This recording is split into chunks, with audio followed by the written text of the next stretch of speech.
हम लोग रिवीजन कर रहे हैं पार्टनरशिप के सेकंड चैप्टर का। कौन से चैप्टर का? हम लोगों ने पार्टनरशिप के सेकंड चैप्टर में रिवीजन कर लिया था शायद कल, सेक्शन नंबर 14, 15 कहाँ तक कर लिया था? 15 तक कर लिया था। आज हमें रिवीजन करना है 16 से। एक बार जल्दी जल्दी कल का रिवीजन भी रिवीजन कर लेते हैं। यहाँ देखो, सबसे पहले मैंने आप लोगों को बताया सेक्शन 9 ये कहता है कि आपकी ये जनरल ड्यूटी है कि आप एटमोस्ट गुड फेथ में काम करो पार्टनरशिप में, ग्रेटेस्ट कॉमन एडवांटेज। किसके लिए काम करो? ग्रेटेस्ट कॉमन एडवांटेज, ठीक है। उसके बाद मैंने आप लोगों को बताया कि ग्रेटेस्ट कॉमन एडवांटेज के लिए काम करो, ठीक है। फिर सेकंड नंबर पे अगला जो सेक्शन 10 बताया मैंने आप लोगों को कि अगर आपकी वजह से फर्म को कोई लॉस होता है, ठीक है, आपके फ्रॉड की वजह से, तो आप फर्म को क्या करो? इंडेमनिफाई। लेकिन आप सेक्शन 10 को एक जनरल एस्पेक्ट में समझोगे, क्योंकि इसका वाइडर वर्जन अभी आना बाकी है। क्योंकि ये इतनी आसान बात नहीं है कि मेरी वजह से कोई लॉस हो गया और मैं कंपनसेट कर दूँ। मेरी वजह से कोई लॉस हो गया तो मैं कंपनसेट नहीं करूँगा। मेरी वजह से, मेरे फ्रॉड की वजह से कोई लॉस हुआ है तो मैं कंपनसेट करूँगा, ठीक है। लॉस होना आम बात है, पार्टनरशिप में प्रॉफिट होते हैं तो लॉस भी होते हैं। फिर सेक्शन 11 भी बताया मैंने आप लोगों को। सेक्शन 11 क्या कहता है? ठीक है, आपके जो भी राइट्स एंड ड्यूटीज़ है आप म्यूचुअल एग्रीमेंट से डिसाइड करोगे। सेक्शन 12, अगर आपके कोई जनरल राइट्स एंड ड्यूटीज़ नहीं है तो कॉमन राइट्स है। क्या कॉमन राइट है? Right to take part in conduct of business, right to give opinion, right to access books of account, right of legal representative to access books of account. फिर section 13 में special right है, ये आपको agreement के साथ मिलेंगे, लेकिन अगर डीड में मेंशन होंगे तो, मतलब डीड में मेंशन होंगे, एग्रीमेंट में लिखा हुआ होगा तो मिलेंगे, नहीं तो डायरेक्टली। राइट टू रेम्यूनरेशन, क्या मिलना है आपको? रेम्यूनरेशन। क्या मिलना है? रेम्यूनरेशन। मतलब आप लोगों को सैलरी मिलेगी, बट कब मिलेगी? अगर डीड में लिखा हुआ है या ऑर्डिनरी कोर्स ऑफ बिजनेस में सैलरी देना कस्टमरी है, नहीं तो नहीं मिलेगी। राइट टू रेम्यूनरेशन के बाद दूसरा राइट टू प्रॉफिट मिलने का अधिकार है। ये तो मिलेगा ही मिलेगा, नहीं मिलेगा क्या प्रॉफिट? अब राइट टू आईओसी मिलेगी, लेकिन ये 3 केस में मिलेगी, या तो डीड में लिखा हुआ हो, एग्रीमेंट में लिखा हुआ हो, या कस्टमरी हो, या फिर कोई स्टैच्यूटरी प्रोविजन हो। ऐसा कोई स्टैच्यूटरी प्रोविजन नहीं है जो ये कहे आईओसी दो। इनकम टैक्स भी ये कहता है कि आपको अगर आईओसी देनी हो तो डीड के हिसाब से 12% दे सकते हो, लेकिन ये नहीं कहता देनी ही पड़ेगी। देनी हो तो दे सकते हो। जैसे सुनो, मैं पार्टनर हूँ, बीसीसी मेरी फर्म है, अब बीसीसी मुझे आईओसी दे, ये जरूरी हो स्टैच्यूटरी प्रोविजन में, ऐसा कुछ भी नहीं है। क्यों? स्टैच्यूटरी प्रोविजन को क्या लेना देना? बीसीसी को आईओसी देनी होगी, देगा, डीड में लिखी हुई होगी तो, नहीं तो नहीं देगा। बीसीसी प्रॉफिट देगा, ये जरूरी है। नेक्स्ट, इंटरेस्ट ऑन एडवांस मिलेगा आपको, लेकिन मैक्सिमम कितना? 6% इंटरेस्ट ऑन एडवांस। अगर मैंने कोई लोन दिया है, कल मैंने आपको मेरे दोस्त का एग्जांपल बताया जिसने अपनी फर्म को क्या दिया? लोन दिया, लेकिन बदले में इंटरेस्ट ना लेकर क्या लिया? प्रॉफिट लिया, क्योंकि वो लगातार पैसे लगाता गया अपार्ट फ्रॉम कैपिटल, तो उसने लोन दिया एक तरीके से। फिर राइट टू इंडेमनीफाई, अगर उसकी वजह से कोई लॉस हुआ है तो फर्म को इंडेमनीफाई करेगा, लेकिन मैंने आपको कह दिया इसको अपन वाइडर एस्पेक्ट में समझेंगे, इतना आसान नहीं है। फिर सेक्शन 14 पढ़ाया, पार्टनरशिप प्रॉपर्टी में क्या आता है? यही पढ़ाया था। पार्टनरशिप प्रॉपर्टी में 3 चीजें आती है, all property right interest which has been contributed at the commencement of business. All the property right interest जो आपने एक्वायर करे हो during the life time of business. और गुडविल में मैंने ये भी बताया था आप लोगों को, गुडविल को कैलकुलेट करना वैसे ही है जैसे आपको मेथड दे रखे हैं, बाकी गुडविल हमेशा फर्म की होती है। फिर मैंने आपको 15 पढ़ाया, एप्लीकेशन। आप पार्टनरशिप की प्रॉपर्टी सिर्फ किसके लिए अप्लाई करोगे? पार्टनरशिप के बिजनेस के लिए। आप किसी और बिजनेस के लिए पार्टनरशिप की प्रॉपर्टी अप्लाई, अभी मैं कोचिंग चला रहा हूँ तो ये कोचिंग सिर्फ किसके काम आएगी? हम तीनों के बिजनेस में। हम किसी और चीज़ में प्रॉपर्टी को यूज़ नहीं कर सकते।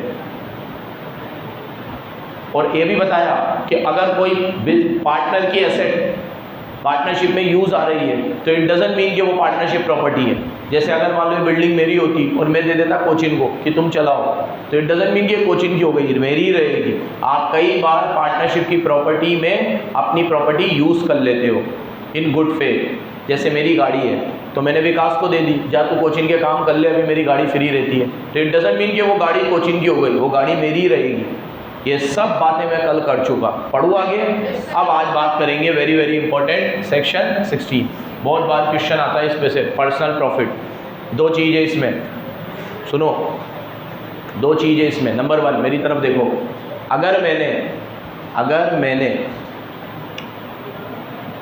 पार्टनरशिप की प्रॉपर्टी यूज करके कोई भी प्रॉफिट कमाया है तो वो पर्सनल प्रॉफिट है। वो क्या है? अगर पार्टनरशिप की प्रॉपर्टी यूज करके कोई भी प्रॉफिट कमाया है तो वो क्या है?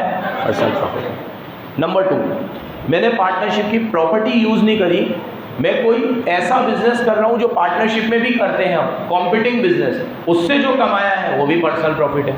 फॉर एग्जाम्पल, मैंने बाहर कोई और कोचिंग ज्वाइन कर ली और मैं वहाँ पे भी लॉ पढ़ा रहा हूँ, तो ये कॉम्पिटिंग बिजनेस हो गया। मैं यहाँ भी लॉ पढ़ा रहा हूँ, वहाँ भी, या तो मैंने खुद की कोचिंग खोल लिया, किसी और कोचिंग में चला गया, तो ये कॉम्पिटिंग बिजनेस है। नंबर 1, तो इसका जो भी प्रॉफिट आएगा वो पर्सनल प्रॉफिट है। नंबर 2, मैं कॉम्पिटिंग बिजनेस नहीं कर रहा, लेकिन मैं पार्टनरशिप की प्रॉपर्टी यूज़ कर रहा हूँ। जैसे 7 बजे 8 बजे कोचिंग बंद हो गई, अब 8 से 9 मैं यहाँ पे दूसरी टैली की क्लास चला रहा हूँ। अब ये कॉम्पिटिंग बिजनेस नहीं है, हम तो कॉमर्स पढ़ाते हैं ना, लेकिन वो टैली की क्लास मैं अपने घर पे चला सकता हूँ। मैं कहाँ चला रहा हूँ? यहाँ पे। ये गलत है। मान लो मैंने रात को 8 बजे इसको एक स्पोर्ट्स कॉम्प्लेक्स बना दिया, सारे फर्नीचर ऊपर ले गया, यहाँ टीटी टेबल लगा दी और बच्चे खेल रहे हैं, पैसे आ रहे हैं, तो ये भी क्या है? Personal profit. क्या है ये? याद रखना, पर्सनल तभी तक पर्सनल है जब तक बताया नहीं है। बता के करो तो कुछ भी पर्सनल नहीं है। प्राइवेट क्या होता है? कि जो मेरे तक रहना चाहिए, सब दुनिया जहान को पता है तो पर्सनल है क्या?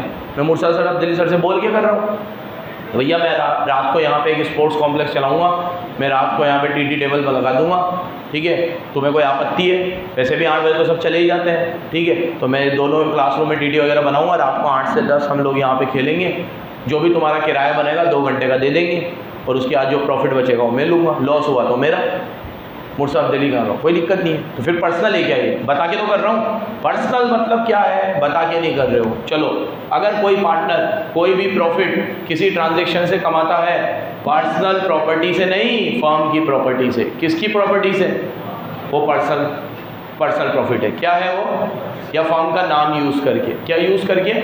जल्दी जल्दी सुनते जाना। और नंबर 2, अगर आप वो बिजनेस करते हो जो सेम नेचर का है और कॉम्पिटिंग है, मेरा कोचिंग किसका है? कॉमर्स का, तो मैं बाहर कॉमर्स अगर पढ़ाऊँगा तो वो कॉम्पिटिंग बिजनेस है। लेकिन अगर मैं बाहर फिजिक्स पढ़ाऊँ, बायो पढ़ाऊँ, जो मैंने ही नहीं पढ़ी आज तक कभी, ठीक है, या मैं बाहर कोई और ऐसी ज्योग्राफी पढ़ाऊँ, पॉलिटिकल साइंस पढ़ाऊँ, तो वो उससे कोई दिक्कत नहीं है, वो कॉम्पिटिंग बिजनेस नहीं है। तो सुन लो, पर्सनल प्रॉफिट कितनी जगह से कमाया जाता है? 2।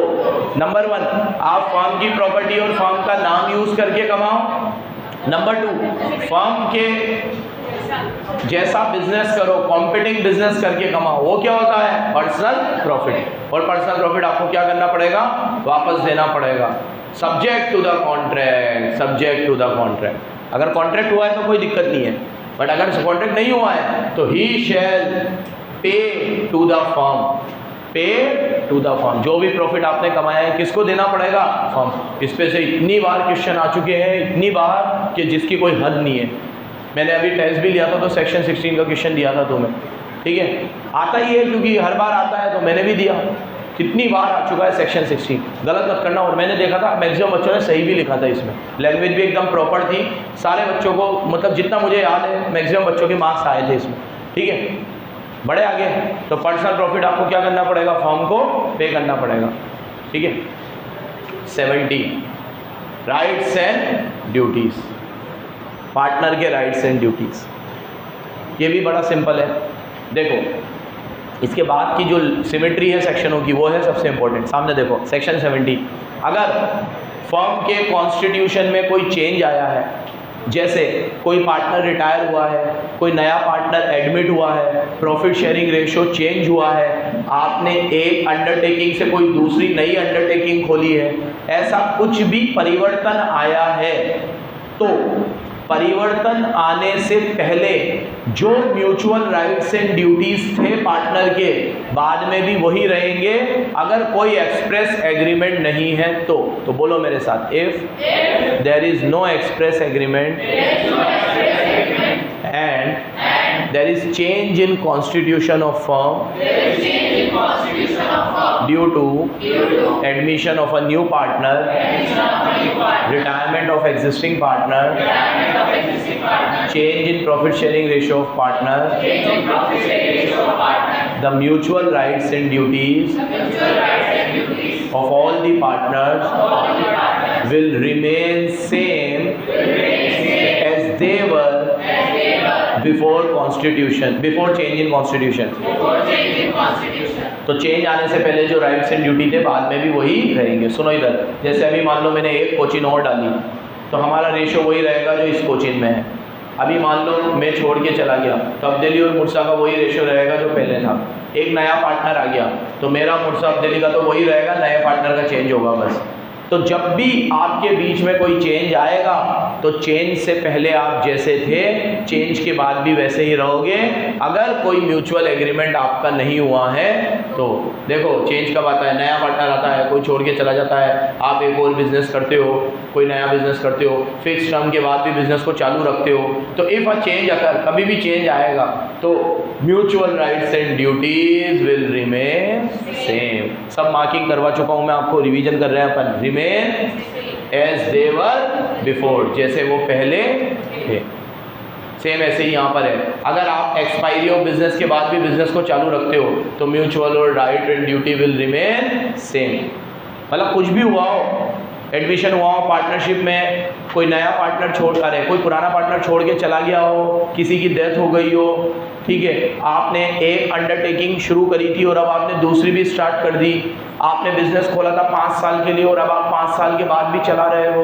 एनी टाइप ऑफ चेंज, बोलो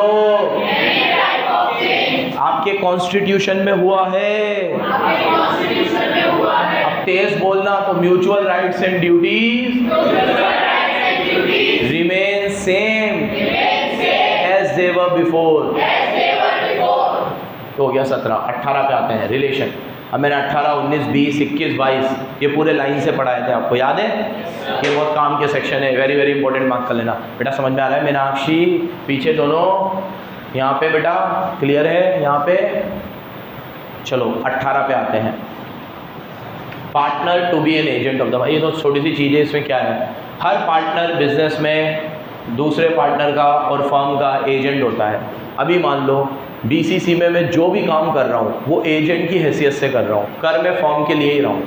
अभी ये सपोज़ करो कि पिकनिक के लिए मैंने कोई जगह डिसाइड करी है, मैं वहाँ पे बुकिंग करा रहा हूँ, कुछ भी कर रहा हूँ, तो वो मैं किसकी कैपेसिटी में कर रहा हूँ? फर्म की कैपेसिटी, फर्म के नाम से कर रहा हूँ। किसके नाम से कर रहा हूँ? मान लो कि अगर मैंने ये चीज़ ऑर्डर करी है, फर्म के नाम से करी है, ये करा है, तो क्यों कर पा रहा हूँ मैं? क्योंकि मैं एजेंट हूँ फर्म का।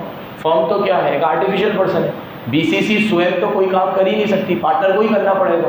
तो पार्टनर जो भी करता है फर्म के नाम पे करता है, वो फर्म का एजेंट माना जाता है। ये सिंपल सी बात है, क्योंकि you have recall that partnership partners का एजेंट होता है। तो सेक्शन 18 ये कहता है every partner is a agent of the firm for the business of the firm. Firm के बिजनेस करने के लिए आप क्या हो? एजेंट हो, ठीक है। क्योंकि एक कैरेक्टर होना चाहिए जो प्रिंसिपल और एजेंट दोनों का काम करे, क्योंकि फर्म तो एक आर्टिफिशियल पर्सन है। तो फर्म अपने इंटरेस्ट के लिए कैसे काम करेगी? एजेंट काम करेगा प्रिंसिपल के इंटरेस्ट के लिए। और प्रिंसिपल कौन है? फर्म। पार्टनर कौन है? एजेंट। लेकिन एक कमाल की बात यह है कि हर एजेंट दूसरे पार्टनर का भी एजेंट हो सकता है। मुर्सा सर भी मेरे एजेंट है, मैं भी मुर्सा सर का एजेंट हूँ, ठीक है। अब्दुल सर भी मेरे प्रिंसिपल है, मैं भी उनका प्रिंसिपल हूँ, ठीक है। हर पार्टनर एक दूसरे का प्रिंसिपल भी है, एजेंट भी है। फर्म के लिए तो हो ही आप, लेकिन पार्टनर के लिए भी हो। यही चीज़ एलएलपी से अलग बना देती है इसको। एलएलपी में हम पढ़ते हैं कि every partner is a agent of firm but he is not a agent of another partner. वो पार्टनर का एजेंट नहीं है, सिर्फ किसका एजेंट है? फर्म का। किसमें? एलएलपी। यही खास बात है। सुन रहे हो भाई आशी? समझ में आ रहा है ना? एलएलपी में ये चीज़ अलग है। हम तो एलएलपी भी पढ़ चुके हैं, रिवीजन कर रहे हैं, तो आराम से कंपैरिजन ड्रॉ कर सकते हैं कि यहाँ ये चीज़ अलग है और यहाँ ये चीज़। एक लाइबिलिटी वाला तो याद ही आपको कि पार्टनर की लाइबिलिटी क्या होती है? अनलिमिटेड। किसमें? लेकिन फर्म में नहीं होती है। फर्म में क्या होती है? लिमिटेड होती है। एलएलपी में, सॉरी, एलएलपी में क्या होती है? लिमिटेड होती है। चलो, आप एजेंट हो तो आप वो सारे इंटरेस्ट पार्टनर के इंटरेस्ट के लिए काम कर सकते हो। ये थोड़ा सा नॉर्मल सा सेक्शन है क्योंकि हम पढ़ चुके हैं। अब मेन आता है section 19, very very important, implied authority. अब ये लोगों ने ना, मैंने तुम्हें कहा था सेक्शन को थोड़ा उल्टा पुल्टा कर दिया है। पहले मुझे 22 पढ़ाना चाहिए, क्योंकि इम्प्लाइड अथॉरिटी में क्या आता है ये 22 में लिखा हुआ है। 19 में तो ये लिखा हुआ है कि क्या इम्प्लाइड अथॉरिटी में नहीं आता है। क्या लिखा हुआ है? कायदे से आपको ये पढ़ाना चाहिए ना कि क्या आता है। आप पहले ये क्यों पढ़ा रहे हो कि क्या नहीं आता? सुन रहे हो बराबर? देखो, इम्प्लाइड अथॉरिटी का मतलब होता है कि हर पार्टनर की फर्म में एक इम्प्लाइड अथॉरिटी है कि वो ये काम कर सकता है। जैसे इस कोचिंग में मेरी इम्प्लाइड अथॉरिटी है कि मैं एडमिशन्स ले सकता हूँ, पढ़ा सकता हूँ, फीस कलेक्ट कर सकता हूँ, बच्चों को गाइड कर सकता हूँ, कोई कोचिंग से रिलेटेड निर्णय हो तो मैं ले सकता हूँ। सेम ये कि यही मेरे दोनों पार्टनर पे भी लागू होता है। उनकी भी ये इम्प्लाइड अथॉरिटी में है कि वो कोचिंग में ले सकते, कोई डिसीजन ये कर सकते, वो कर सकते हैं। कोई कोचिंग में अभी पैसे की ज़रूरत है तो किसी से लोन ले सकते हैं, लोन लेना भी इम्प्लाइड अथॉरिटी में आता है। लेकिन अगर आप एग्रीमेंट में ये लिख दो कि लोन लेना इम्प्लाइड अथॉरिटी में नहीं आता तो फिर नहीं आता। फिर कोई भी पार्टनर लोन तभी लेगा जब डीड में लिखा हुआ होगा या सबकी कंसेंट होगी, नहीं तो नहीं लेगा। ये तो ये मानता है इम्प्लाइड अथॉरिटी में नॉर्मल काम आते हैं और लोन लेना नॉर्मल होता है, लोन चुकाना भी नॉर्मल होता है। बिजनेस में लोन लेना कोई इतनी बड़ी बात नहीं है। आज की तारीख में क्रेडिट तो चलती है, किसी को माल क्रेडिट पे देना भी इम्प्लाइड अथॉरिटी में आता है। मैं तुम्हें पढ़ाता हूँ क्या इम्प्लाइड अथॉरिटी में नहीं आता। देखो ये कह रहा है सब्जेक्ट टू 22, क्योंकि इम्प्लाइड अथॉरिटी का 22 है। 22 के हिसाब से कोई भी पार्टनर कोई काम करेगा in the ordinary course of business तो वो फॉर्म को बाइंड करेगा। किसको बाइंड करेगा? क्योंकि वो उसकी इम्प्लाइड अथॉरिटी में आता है। क्या आता है? अभी मैंने किसी बच्चे को एडमिशन ले लिया CA फाउंडेशन में, तो एडमिशन मैंने लिया है, बट इट डजंट मीन कि मैं मेरे सब्जेक्ट पढ़ा दूंगा। मुर्सा सर को भी उनका सब्जेक्ट और अब्दुल्ली सर को भी उनका सब्जेक्ट पढ़ाना पड़ेगा। मतलब डिसीजन मैंने लिया है, लेकिन वो सबको बाइंड करेगा, वो सबको बाइंड करेगा। चुन ले हो। अब ये बाइंड कब करेगा? जब वो मेरी इम्प्लाइड अथॉरिटी में आता है। अब क्या मेरी इम्प्लाइड अथॉरिटी में नहीं आता? देखो, in the absence of usage partner does not empower, मतलब पार्टनर ये करने के लिए एम्पावर नहीं है। क्या इम्प्लाइड अथॉरिटी? मैंने यार एक स्टोरी बना के समझाया था आपको, पहले इसको पढ़ लो फिर वो स्टोरी से याद कर लेंगे। देखो, नंबर 1, कोई भी डिस्प्यूट सबमिट करना। कोई भी एक तरीके से कह सकता हूँ कि फॉर्म में कोई डिस्प्यूट हो गया और हमने वो डिस्प्यूट आर्बिट्रेशन में ले गए। आर्बिट्रेशन वो होती है जो हमारे डिस्प्यूट को सॉल्व करती है। ये कोर्ट की तरह होती है। किसकी तरह होती है? कोर्ट की तरह। ऐसा समझ लो ये प्राइवेट कोर्ट है और इनके पास पावर है डिसीजन देने की। ठीक है, मतलब ये मोटा मोटा में इतना चलता नहीं है, नहीं तो मैं ये आर्बिट्रेशन की फर्म खोलते बहुत ज़बरदस्त है। इसमें क्या होता है, लोगों के डिस्प्यूट आते हैं, एक लॉयर की तरह तुम उनके डिस्प्यूट सुनोगे, फिर आर्बिट्रेशन उसका जजमेंट करेगी और वो जजमेंट आप पे बाइंडिंग होगा। अब कोर्ट में इतने कोर्ट केस पेंडिंग होते हैं, इसलिए आर्बिट्रेशन में चले जाते हैं लोग, लेकिन अपने यहाँ तो वही कोर्ट में जाते हैं, पछते रहते हैं तारीख पे तारीख, तारीख पे तारीख, तारीख पे। और इसमें लॉयर्स ही होते हैं, मतलब अच्छे पढ़े लिखे लोग होते हैं, कोई ऐसे चिल्लू मुल्लू नहीं होते। LLB का डिग्री होता है उनके पास, बढ़िया लोग होते हैं। और इसका कानून है हमारे देश में, arbitration and conciliation act. Arbitration and conciliation act CA final में आता था, ये हमने पढ़ा भी है। ठीक है, और अब आपको तो हटी गई उधर से, तो बहुत बढ़िया कानून है। इसमें जो भी जजमेंट आर्बिट्रेशन देता है ना, आर्बिट्रेटर बोलते हैं उसे, लॉयर नहीं बोलते, आर्बिट्रेटर, वो डिसीजन आप पे बाइंडिंग होता है। फिर आप उसकी अपील सीधी हाई कोर्ट में कर सकते हो। मतलब वो अपने आप में एक डिस्ट्रिक्ट कोर्ट है। क्या बोला मैंने? डिस्ट्रिक्ट कोर्ट है वो। एक पूरा पैनल बैठेगा, आपकी सुनवाई करेगा। ये अभी अपन टॉपिक से थोड़ा भटक गए। टॉपिक में तो बस इतना लिखा हुआ है कि आप कोई भी केस किसके पास लेके नहीं जा सकते, या आपकी किस में नहीं आता। क्या पढ़ा रहा हूँ मैं? इम्प्लाइड अथॉरिटी में क्या? तो आर्बिट्रेशन को डिस्प्यूट सबमिट करना, बैंक अकाउंट खुलाना। अरे सॉरी, इसमें क्या बड़ी बात है? अरे बैंक अकाउंट अपने नाम पे खुलाना, फर्म के नाम पे खुला सकते हो, लेकिन अपने नाम पे नहीं खुला सकते। नेक्स्ट, हाँ, हर चीज़ में ट्रिब्यूनल नहीं है ना बेटा। ट्रिब्यूनल भी बड़ी चीज़ों में, जैसे इनकम टैक्स का ट्रिब्यूनल है, GST का ट्रिब्यूनल है, कंपनी लॉ का ट्रिब्यूनल है, पार्टनरशिप का कोई ट्रिब्यूनल नहीं। और घर गृहस्थी के तेरे इतने सारे इश्यूज होते हैं, प्रॉपर्टी का कोई मसला हो गया, तेरे ताऊ जी ने तेरे बाबू जी की प्रॉपर्टी ले ली, हाँ, या वाइस वर्सा, तेरे बाबू जी ने ताऊ जी की ले ली, तो कहाँ लेके जाएगा तू? और ये घर गृहस्थी के डिस्प्यूट तो बहुत है। ठीक है, हाँ, कानून है, मैंने कहा ना, पूरा बहुत अच्छा एक प्रोसेस है, पूरा कैसे सबमिट होगा, और ऐसे डायरेक्ट लेके नहीं जा सकते। आपने जो एग्रीमेंट किया था उसमें लिखा हो कि हम आर्बिट्रेशन के बाद लेके जाएंगे तो ही लेके जा सकते हो। फिर उनका जो जजमेंट होता है वो बाइंडिंग होता है, उनको भी ओथ दिलाई जाती है कि वो भी जस्टिस करेंगे। दोनों आर्बिट्रेटर आपका रिलेटिव ना हो, आपका दूर दूर तक कोई रिश्ता ना हो उससे, एकदम न्यूट्रल पार्टी होनी चाहिए, बहुत सही चीज़ें। क्या अरे सुन लो ना भाटिया साहब, हाँ आज सारे आसपास वाले गायब हो गए, पूजा होगी। हाँ इसको जला देते हैं।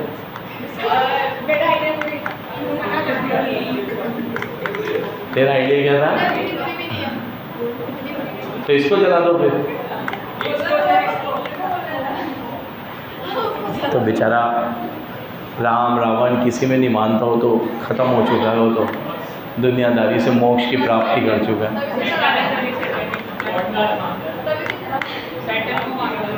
सैटर्न को मानता है? कौन है सैटर्न?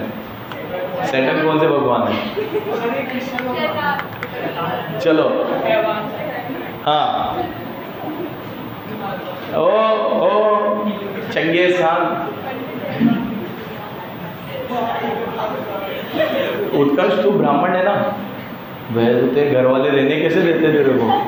हाँ तो ये तो मानता है सबको। क्या आती है? तो ये भाई सुनाने वाली तो सारी चीज़ इसको भी, हनुमान चालीसा वगैरह सब आता है ना तुझे? रटने वाली चीज़ तो सारी रट ली उसने।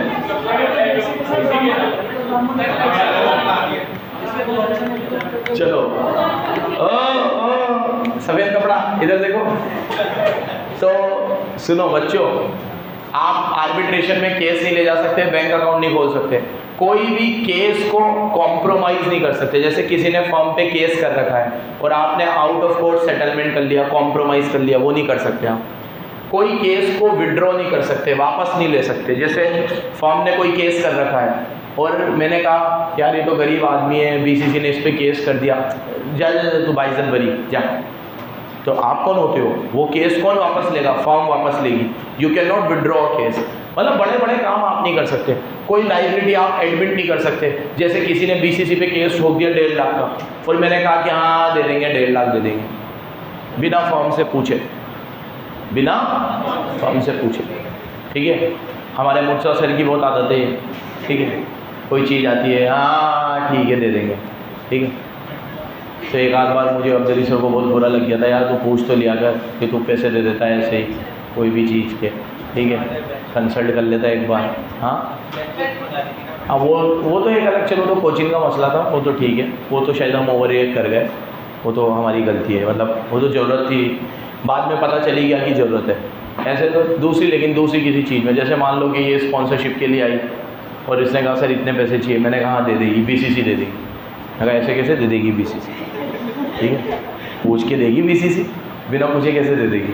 तो अगर कोई एडमिट करनी है लाइबिलिटी तो आप उसे एडमिट नहीं कर सकते। इमूवेबल प्रॉपर्टी एक्वायर नहीं कर सकते, इमूवेबल प्रॉपर्टी ट्रांसफ़र। कोई प्लॉट खरीद लिया मैंने और बीसीसी को बताया नहीं, गलत बात। कोई प्लॉट बेच दिया और बीसीसी को बताया नहीं, दोनों गलत बात। और लास्ट डिसॉल्व नहीं, अरे किसी और पार्टनरशिप के साथ एंटर नहीं हो सकते।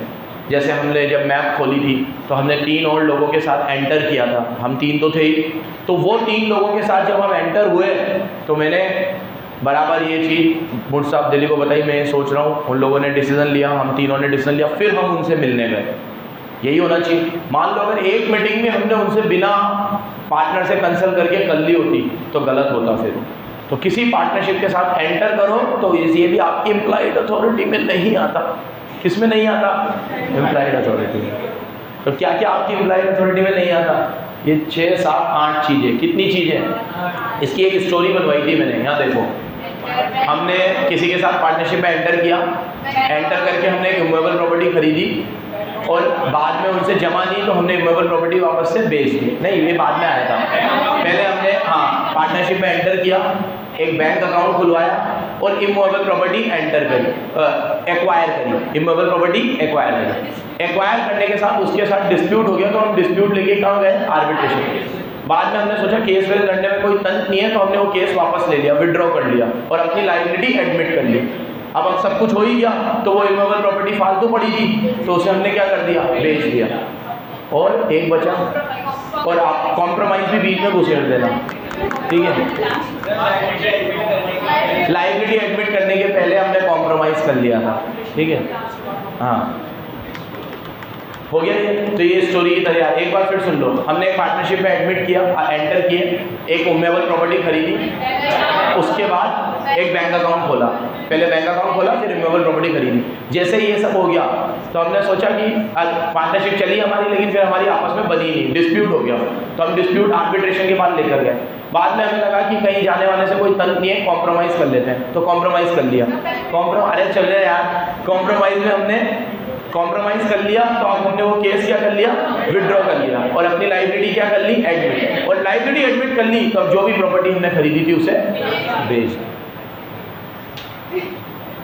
याद रखोगे, ये हमारी इम्प्लाइड अथॉरिटी में आते वाले पॉइंट थे कि ना आने वाले। तो क्या आता है इम्प्लाइड अथॉरिटी में, ये अभी नहीं पढ़ाया। ये किस में लिखा हुआ है, सेक्शन 52 में, किस में, याद रखना 19 के बाद 22 आ रहा है, तो बीच में 20 और 21 भी है, बीच में वो बात बाद में करेंगे, पहले 22 पढ़ लेते हैं, लाइन से ही चलते, नहीं तो फिर पीडीएफ इधर उधर करना पड़ेगा।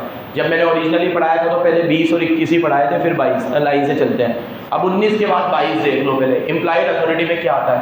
ये सब चीज में रिपीटेड पॉइंट है, आप ये टिक कर लो, सब हो गया। ये देखो इम्प्लाइड अथॉरिटी में क्या आता है, all act done in the usual course of business within your scope of authority। बोलो, all act done in the usual course of business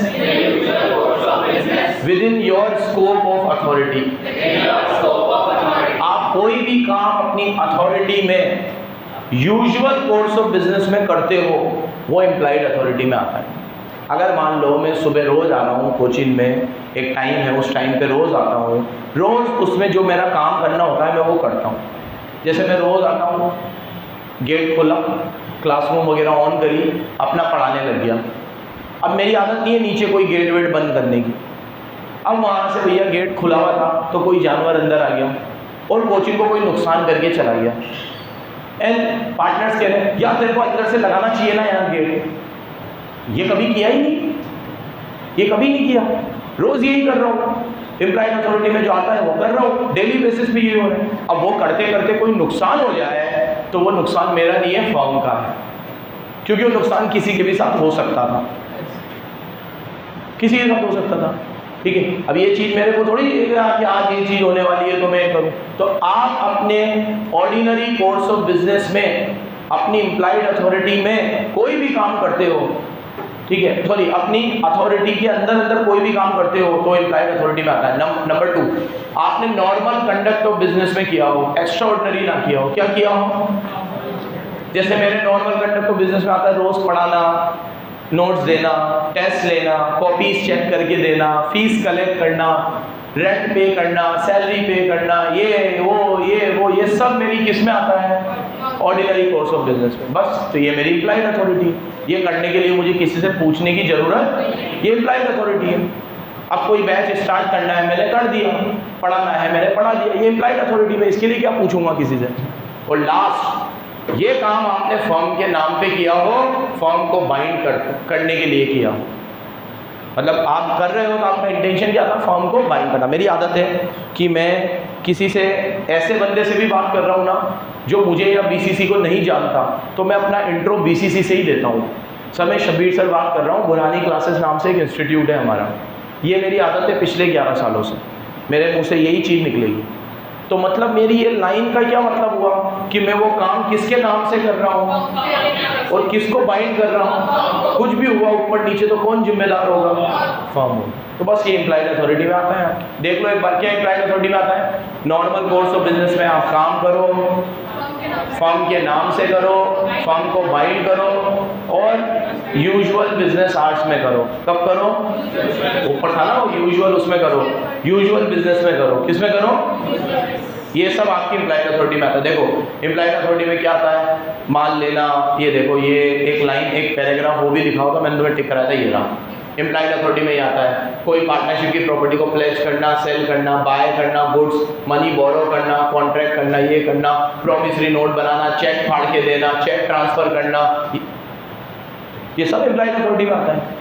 रोजमर्रा के काम, बोलो, रोजमर्रा के काम, माल खरीदना, माल बेचना, कोई प्रॉपर्टी खरीदना, गुड्स खरीदना, लेकिन इमूवेबल नहीं आता क्योंकि इमूवेबल के लिए ऊपर आ गया है, इमूवेबल के लिए ऊपर आ गया है। कोई चेक ड्रॉ करना, कोई चेक, बच्चे ने कोई चेक दिया बैंक अकाउंट में लगाना, जैसे ये सब काम हमारा विकास निशान वगैरह कर लेते हैं। बट अगर मेरी जो विकास निशान वगैरह ही कर लेते तो ये तो मेरी इम्प्लाइड अथॉरिटी में आएगा ही सही।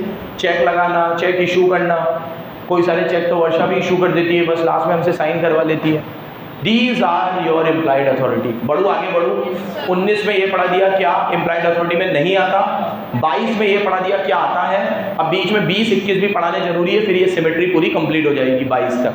21, 20 और 21 पढ़ लेते हैं। 20, आप किसी की भी इम्प्लाइड अथॉरिटी को एक्सटेंड कर सकते हो, रेस्ट्रिक्ट कर सकते हो, बोलो। लेकिन वो थर्ड पार्टी के लिए तभी इफेक्टिव होगी जब थर्ड पार्टी उसके बारे में जानता हो, या फिर वो ये ना जानता हो, कि he is dealing with a partner. ये दो चीज़ समझनी है। याद है उस समय भी बहुत टाइम लिया था, जल्दी जल्दी देख लेंगे, अब इतना टाइम नहीं लगना चाहिए क्योंकि ये बात LLP में भी लिखी हुई है। कहाँ लिखी हुई है? दोनों पीछे ध्यान से सुनना। अगर मान लो मुर्तज़ा सर ने, अब दिल्ली सर ने मेरी इम्प्लाइड अथॉरिटी कम कर दी, रेस्ट्रिक्ट कर दी या बढ़ा दी, तो क्या वो थर्ड पार्टी पे एप्लीकेबल होगा? जैसे मेरी इम्प्लाइड अथॉरिटी में आता है माल लेना, 5 लाख की माल मैं उधार पे ला सकता हूँ, हर बार लाता हूँ। इस बार उन्होंने मेरी इम्प्लाइड अथॉरिटी में लिख दिया कि BCC का जितना भी गुड्स है वो तू लेके नहीं आएगा, ये तेरी इम्प्लाइड अथॉरिटी में नहीं आएगा। BCC या तो स्वयं ले आएगी या फिर मैं और अब्देली लेके आएंगे, तू मत लाना। तो उन्होंने मैंने कहा ठीक है, तुम्हें मेरे पे भरोसा नहीं है, ठीक है नहीं लाऊंगा। फिर भी मैं चला गया लेने और मैं ले आया, तो क्या थर्ड पार्टी पे एप्लीकेबल होगी? अब थर्ड पार्टी मुझसे पैसे मांगेगी BCC से? थर्ड पार्टी तो BCC से ही पैसे मांगेगी अगर उसे इम्प्लाइड अथॉरिटी के बारे में पता है तो नहीं मांगेगी। आपको पता है कि शब्बीर के पास अथॉरिटी नहीं है, फिर भी आप शब्बीर को माल दे रहे हो, क्यों दे रहे हो? आप शब्बीर से मांगो, BCC से, because you know about restriction. और नंबर 2, आपको ये नहीं पता कि आप पार्टनर से डील कर रहे हो। आपको तो ये पता है, ठीक है, आपको ये नहीं पता कि आप किसी फर्म के पार्टनर से डील कर रहे हो, मतलब आपने वो डीलिंग मेरे से इंडिविजुअली करी थी। जैसे मैं हर बार 5 लाख रुपए की डीलिंग करता हूँ, सुनो, लेकिन मैं कभी भी ये नहीं कहता कि मैं BCC से आया हूँ, मैं तो 5 लाख का माल ले जाता हूँ। अब मेरी इम्प्लाइड अथॉरिटी बढ़ाई, कम करी, इससे आपको क्या लेना देना? आप तो वैसे भी मुझे फर्म का समझ के देते ही नहीं है। अब आपको ये पता चला आपने मेरे को 5 लाख का माल दे दिया, मैंने माल का पैसा नहीं दिया और आप गए BCC के पास, क्या ये माल का पैसा ये शब्बीर लेके गया है आपके यहाँ से माल, तो मुर्तज़ा और अब्दुल्ली क्या बोलेंगे? आपने शब्बीर को BCC का पार्टनर समझ के माल दिया था क्या? आपको तो पता ही नहीं है कि वो पार्टनर है, आप तो बरसों से उसे माल दे रहे हो और आप तो पहली बार हमारे यहाँ आए हो। तो कई बार पार्टनर अपनी इंडिविजुअल कैपेसिटी में डील करके आ जाते हैं। जैसे मैंने अभी कहा कि मेरी ये आदत है कि मैं हमेशा यही बोलता हूँ कि बुरानी क्लासेस से मैं ये शब्बीर सर बोल रहा हूँ। अगर मान लो मेरी आदत ना होती, किसी की नहीं भी होती, वो डायरेक्ट होता है यार मैं शब्बीर बोल रहा हूँ, यार मेरे को एक काम था, ये इतना सामान चाहिए अपन को, ये कैथोनी पोल में मेन रोड पे यहाँ पहुँचा देना। उसने पहुँचा दिया तो शब्बीर को जानता है, फिर BCC को थोड़ी जानता है, तो फिर वो शब्बीर से ही पैसे लेगा, फर्म उसके लिए लाइबल। तो ये दोनों बातें याद रखना। एक तो he does not know about, जैसे रेस्ट्रिक्शन के बारे में पता था फिर भी माल दे रहा है, know about restriction, and does not know that he is dealing with a partner. उसे ये नहीं पता कि वो किसके साथ डील कर रहा है, पार्टनर के साथ। तो जब वो मेरे साथ इंडिविजुअल कैपेसिटी में ही डील कर रहा है तो इंडिविजुअल कैपेसिटी में ही डील करें, फिर फर्म लाइबल नहीं होगी। सुना? ये 19 भी हो गया, 20 हो गया, सॉरी, अब 21। कौन सा? 21 लास्ट, इमरजेंसी। ये भी बहुत फेमस सेक्शन है, बहुत बार आता है सामने, देखो 21। अगर बोलो when a partner did any act in emergency to save the firm from a probable loss, then firm must indemnify the partner for the amount which partner has paid to save the firm from that loss। तो भैया सुन लो, अगर firm को loss से बचाने के लिए partner ने कुछ भी किया है तो वो पैसे फर्म देगी। कौन देगी? लेकिन वो एक्ट इमरजेंसी का होना चाहिए, इमरजेंसी का होना चाहिए। कैसा होना चाहिए? इमरजेंसी, फर्म को प्रोटेक्ट करने के लिए होना चाहिए। कैसा होना चाहिए? और अगर उसकी जगह कोई सिमिलर सर्कमस्टांसेस में कोई भी होता तो उसकी जगह यही करता।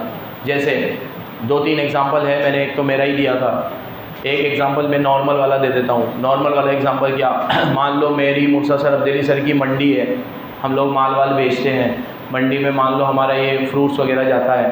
अब मेरे को एक फ़्रूट का ऑर्डर लेके यहाँ से दूर जाना था, थोड़ा रामगंज मंडी तक जाना था। अब मैं फ्रूट्स की पेटी लेकर गया रामगंज मंडी।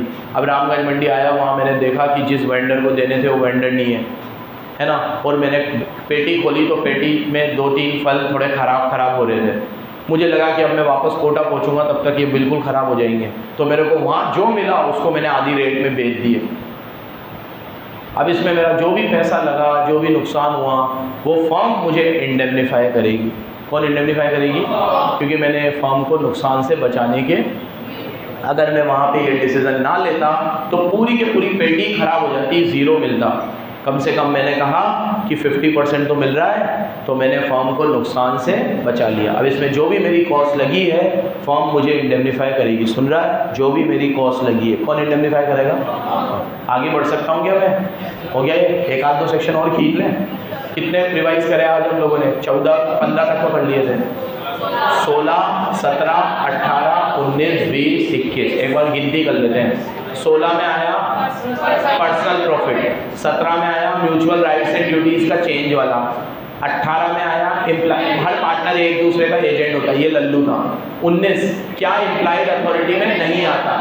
20 इम्प्लाइड अथॉरिटी को एक्सटेंड करना और रेस्ट्रिक्ट करना। 21 इमरजेंसी में कोई काम करना। और वेरी वेरी इंपॉर्टेंट 22 कि क्या इम्प्लाइड अथॉरिटी में आता है। याद रखना, क्या आता है ये 22 में है और क्या नहीं आता 19 में, जबकि पहले 22 होना चाहिए फिर ये होना चाहिए, लेकिन अब जैसे बना रखे हैं वैसे बना रखे हैं।